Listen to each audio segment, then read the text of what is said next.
Olá, estamos em mais um podcast do Imagem e Credibilidade nesta terça-feira, dia 1º de setembro, novo mês, muitas notícias aqui de Brasília. E eu, Alexandre Jardim, junto com os jornalistas Estevão Damasio e Rodolfo Lago, levamos até você o fato do dia, de uma maneira bem rápida, mas com análise da notícia. Antes da gente começar, lembro a você, se inscreva nos canais do Imagem e Credibilidade. E também nos siga nas redes sociais, vá até o nosso site, conheça os conteúdos que fazemos especialmente para você, inclusive com uma nova série, Eleições 2020, o voto da incerteza. Confira lá. Mas vamos aqui para a nossa pauta de hoje, porque Brasília não para, e começamos com assuntos, alguns já vindo desde a semana passada e outros que realmente aconteceram hoje e nos assustam, relativos à nossa economia. Mas vamos lá, Estevão Damasio, como é que está a nossa situação, meu amigo, com relação ao PIB e ao auxílio emergencial do governo federal? Pois é, Alexandre Jardim, você, Rodolfo, especialmente você, nosso seguidor. Uma terça-feira muito movimentada, uma notícia muito ruim, né, na economia. Nós tivemos aí, o IBGE divulgou hoje, um tombaço do PIB, o Produto Interno Bruto Brasileiro, levou um tombo de 9,7%, quase 10% de queda do PIB no segundo trimestre do ano. Obviamente, um efeito muito grande da pandemia. Embora os analistas econômicos projetem uma recuperação daqui para frente, mas é um tombo que vai custar muito caro. É interessante que alguns analistas fazem até uma comparação com aqueles países que foram mais organizados, até mais, digamos, coerentes e responsáveis na condução da pandemia. O Brasil não teve um planejamento como esses países e está sofrendo mais, obviamente.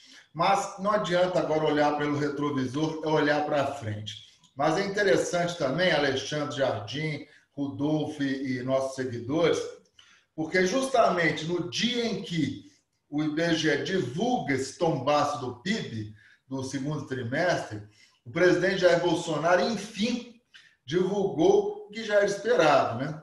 A prorrogação até dezembro do auxílio emergencial de R$ 300, metade do que vinha sendo dado, né? Era o que estava sendo esperado, era o que o governo podia fazer até o momento, e empurrou para a barriga, com a barriga para o ano que vem, as discussões relacionadas ao Renda Brasil, programa que vai substituir o Bolsa Família. Então, é uma forma de, nesse dia de notícia ruim da economia, Bolsonaro tentar vir com uma notícia positiva, que é prorrogar o auxílio emergencial até dezembro, mesmo com um valor menor. E também hoje ele disse que até quinta-feira encaminha ao Congresso a reforma administrativa. É uma maneira também de sinalizar para o mercado financeiro que ele não abandonou a reforma administrativa, ao contrário. Até quinta ela chega ao Congresso, mas Bolsonaro teve uma preocupação. Ele disse o seguinte: a reforma administrativa só vai valer para os futuros servidores públicos. E antes de passar a bola para você, Alexandre Jardim, hoje também o ministro Paulo Guedes, ele fez uma prestação de contas à comissão mista do Congresso, né? Não pediu desculpas, mas explicou aquela declaração que ele deu quando, em tom irritadiço, quando o Senado vetou aquela questão afeta os reajustes do funcionalismo público. Ele não pediu desculpas, mas explicou que não atingiu a honra do Senado. Mas ele hoje fez um discurso apaziguador, né? Ele preparou o terreno para as próximas medidas econômicas que vão depender dos senadores. Então, foi um discurso muito importante do ponto de vista político que Paulo Guedes fez, sinalizando paz para o Congresso. Ele vai depender muito daqui para frente dos senadores e dos deputados para esta recuperação da economia. Então, esse é o resumo da ópera, Alexandre. Uma terça-feira muito movimentada. A semana começa movimentada e dá anúncio de novos ventos, pelo menos novos rumos estão sendo pensados na política. Mas parece, Rodolfo, que os mercados ainda não estão interpretando dessa maneira não, né, meu amigo? Porque parece que as bolsas estão um pouco diferentes entre o Brasil e o resto do planeta. Está contigo, Rodolfo Lago. Então, essas duas notícias de hoje aí que o Estevão explicou muito bem, elas estão diretamente relacionadas, né, Alexandre, Estevão, nossos amigos aí que assistem a gente. Por quê? Porque na análise de boa parte aí dos analistas do mercado financeiro, o auxílio emergencial evitou que a queda no PIB fosse ainda maior.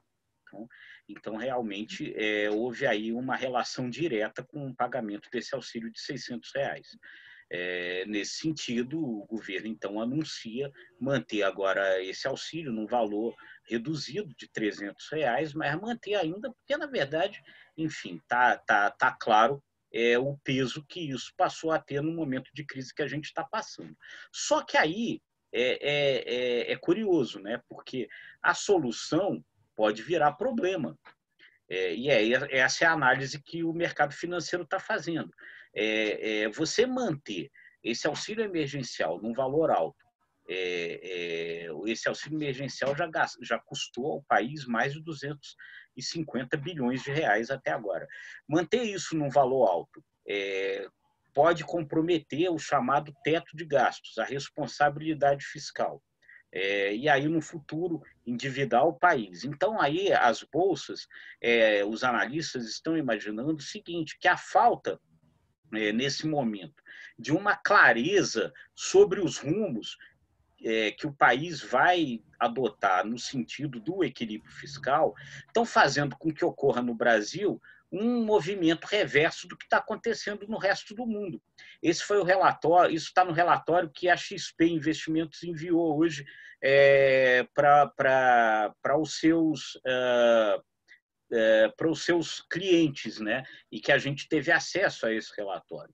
Ela fala justamente isso, ela começa esse relatório dizendo justamente isso. Por que as bolsas do mundo estão subindo e as bolsas do Brasil estão caindo? As bolsas do Brasil estão caindo porque não existe uma clareza a respeito de qual vai ser o caminho que o Brasil vai adotar na economia, nessa briga que está havendo entre os desenvolvimentistas, entre o presidente Bolsonaro e os liberais da equipe do Paulo Guedes. Essa coisa ainda não ficou clara, essa coisa ainda não está acertada. O auxílio emergencial foi ampliado, né? Mas a gente não sabe o que vai acontecer no ano que vem com relação a essas coisas. Na proposta de orçamento que o governo já mandou, ele já amplia o Bolsa Família, o valor destinado ao Bolsa Família, em 20%, ainda dentro dos limites, mas, enfim, tem uma pressão danada ali para isso subir ainda mais, dado isso que a gente falou, dada a importância que isso está tendo nesse momento de crise para as famílias que recebem, né? Informação precisa, viu, Rodolfo Lago? Aliás, a análise de Estevão Damasio, complementada pela sua, é muito clara da gente entender esse cenário. E eu destaco para vocês uma frase dita pelo ministro da Economia, Paulo Guedes, ainda nessa manhã, sobre essa questão do PIB. Ele disse o seguinte, que isso é de impacto lá de trás, segundo ele. Estamos decolando em V, disse o Guedes, usando uma metáfora para explicar que após uma queda rápida da atividade, deve acontecer também uma alta na mesma intensidade. Portanto, Paulo Guedes acha que isso é uma ondinha, não é uma tempestade. Por outro lado, ele sabe que ele precisa muito do Congresso Nacional, e o recado já veio. O presidente da Câmara, Rodrigo Maia, já disse que se o valor que considera o governo possível é de R$ 300, há compromisso dos deputados em votar. Portanto, a sinalização que vocês falaram e que o mercado precisa, aconteceu. Isso deve dar reflexo no decorrer do dia de hoje. Provavelmente, à tarde, os mercados vão mostrar que gostaram das informações. Mas nós vamos continuar aqui atentos, avaliando e analisando, e levando para você o fato do dia, porque estamos agora chegando ao final. Mas antes, a aposta do dia. Contigo novamente, Estevão Damasio.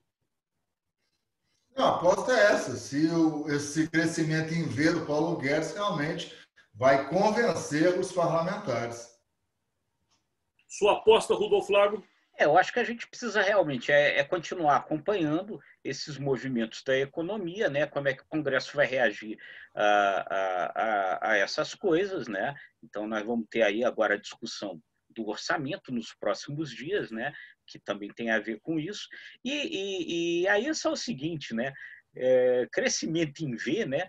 É uma coisa curiosa, perdoe o Paulo Guedes, porque se decolar em V, vai uma asa para cada lado, pode o avião quebrar, né?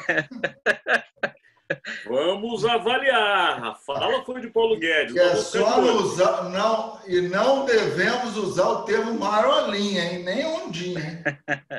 Essa realmente não traz boas lembranças, não. Mas eu lembro que chegamos ao final. Mas antes de encerrarmos, se você gostou deste conteúdo, dê like, compartilhe, vá às nossas redes, se inscreva e seja avisado sempre que um novo conteúdo, com um sininho, como lembrou Estevão e Rodolfo Lago. Encerramos, então, o Podcast Imagem e Credibilidade. Até amanhã. Tchau, gente. Tchau, tchau, pessoal.